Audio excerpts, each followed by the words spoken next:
राष्ट्रीय स्वयंसेवक संघाला 100 वर्ष पूर्ण झाली।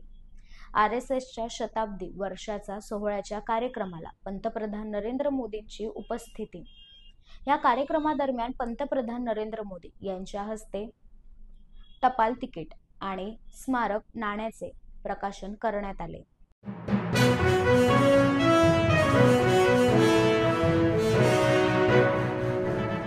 शंभर टक्के पीक पाहणी करण्याचा निर्णय।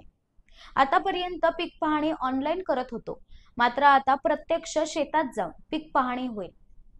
100% पीक पाहणी करण्याचा निर्णय महसूल खात्याने घेतला आहे।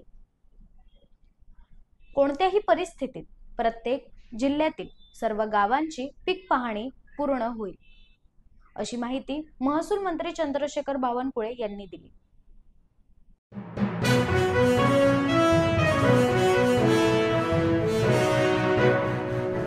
शेतकरी भाजपात आल्यानंतरच कर्जमुक्ती करणार का, असा सवाल उद्धव ठाकरे यांनी केला। पूरबाधित शेतकऱ्यांच्या मदतीसाठी ऊस उत्पादक शेतकऱ्यांकडून प्रति टन 5 रुपये व मुख्यमंत्री सहाय्यता निधीसाठी 10 रुपये असे एकूण 15 रुपये कपात करण्याचा निर्णय सरकारने घेतला आहे। यावर उद्धव ठाकरे यांनी मोठं विधान केलं आहे। शेतकरी भाजपात आल्यानंतरच कर्जमुक्ती करणार का, असा सवाल करत टनामागे 15 रुपये घेण्यावरून संताप व्यक्त केला।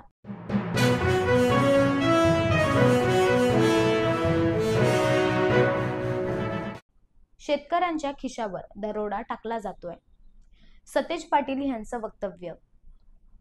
ऊस उत्पादक शेतकऱ्यांकडून प्रति टन 15 रुपये घेण्याचा निर्णय सरकारने घेतला आहे। यावर विरोधकांकडून तीव्र निषेध व्यक्त केला जात आहे। शेतकऱ्यांच्या खिशावर दरोडा टाकला जातोय।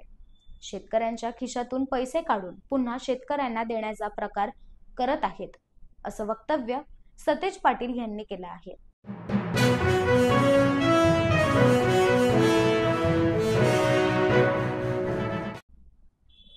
शाहरुख खान जगातील सर्वात श्रीमंत अभिनेता। जगातील सर्वात श्रीमंत अभिनेता म्हणून बॉलिवूड स्टार शाहरुख खान यांनी आपले स्थान निश्चित केले आहे। तब्बल 12,000 कोटींहून अधिक संपत्ती असलेला बॉलिवूड स्टार शाहरुख खानचा हुरून इंडिया रिच लिस्ट मध्ये समावेश।